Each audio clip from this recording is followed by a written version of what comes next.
Hi, I'm Coach Phil, and this is a short, informative webinar on the importance of keeping your sales pipeline full. And one of the things I want to tell you is everything you should do should be focused on selling.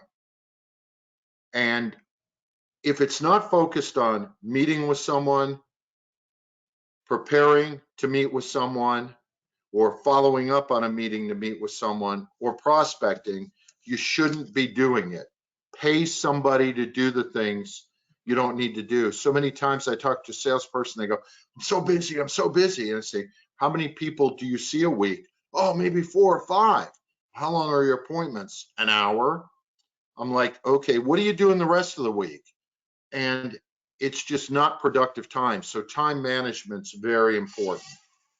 Now, as a salesperson, keeping your sales pipeline full is critical to your success. A full pipeline ensures that you have potential clients always to work with, and it helps increase the chance of closing deals and meeting your sales targets. Now, here's some tips on how to keep your pipeline full. Number one, define your target market. This is so important. Whatever you're selling, make sure you're selling it to the right person. Knowing who your ideal customer is will help you focus your efforts and resources on the right prospect. Conduct your market research to identify the industries, companies, and individuals that are most likely to be interested in your products or service. Number two, my specialty, generate leads. Now, there's several ways to generate leads, including networking, referrals. We have a great video here on referral marketing, and it's a short introduction, but I have a full-length video. If you want it at the end, I will tell you how to get it just by contacting me. We'll send it to you for free. Social media, and in a lot of businesses, you can buy leads. Even many of you don't know attorneys can buy prospects. There's many accident referral companies out there. So getting leads is very important. But here's the other important thing, qualify them. I have a saying, your selling cycle and their buying cycle may not always be matched. Not all leads are created equal, and I recommend you qualify them as to A, B, C, and D, with A being the most important, B being important, C being, you drip them, whatever, and D being, don't waste your time. It's important to qualify your leads to ensure you're spending your time and resources on the most promising ones.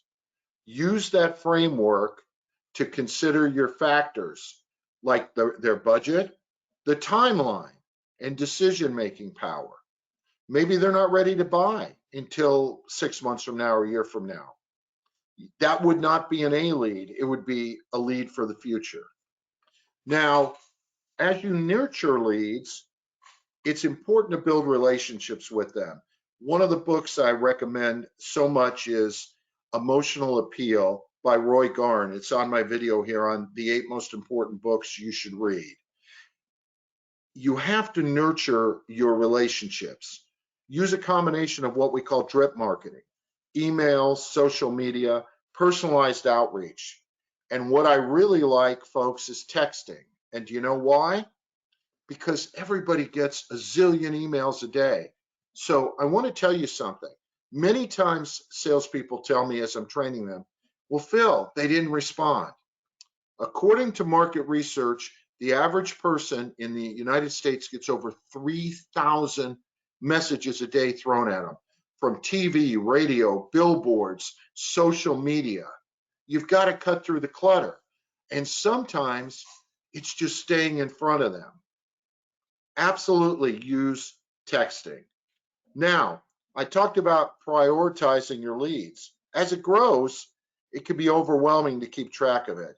Using a good CRM or a spreadsheet to prioritize them as how they are in the latest stage in the sales cycle, their value and their level of engagement is really important. Really important. Most of this is just common sense, but You need to think about this, because the most important thing, you could be the greatest salesperson in the world, and if you don't have anybody to talk to, it doesn't do you any good. Okay, my biggest pet peeve, follow up. Following up is critical to keep them engaged and moving them through the pipeline. Use phone calls, emails, social media, maybe events to stay in touch. I have had salespeople contact me who I've trained and say, you know, Phil, I listened to you and I just closed a sale I started talking to a year ago. This is drip marketing. I meet so many salespeople who have hundreds of qualified prospects and they've never followed up with them. And they've never gone back to their existing clients to see if they can get referrals or other services. This is where I can help you so much. By following the steps I've outlined for you, you can keep your sales pipeline full, increase your chances of closing deals, and meeting your sales targets. Remember to consistently evaluate your approach based on what's working and what's not working. But your goal always has to be keep your pipeline full. Now, one last important tip. Over the years, I've read hundreds of books from master salespeople, master marketing people, and one of the things that a lot of them do is they prepare on Sunday nights for the week ahead. They don't just wake up Monday morning and go, what do I do? They have a plan. So you want to make sure that you have a plan to stay in front of, contact as many people as possible. We've got a lot of other great ideas. You can use social events, you can use sporting events, you can play golf with people if that's your hobby. You can go fishing with them if that's your hobby. So if I can help you on more tips to keep your sales pipeline full, that's what I do. I coach and train salespeople in all industries.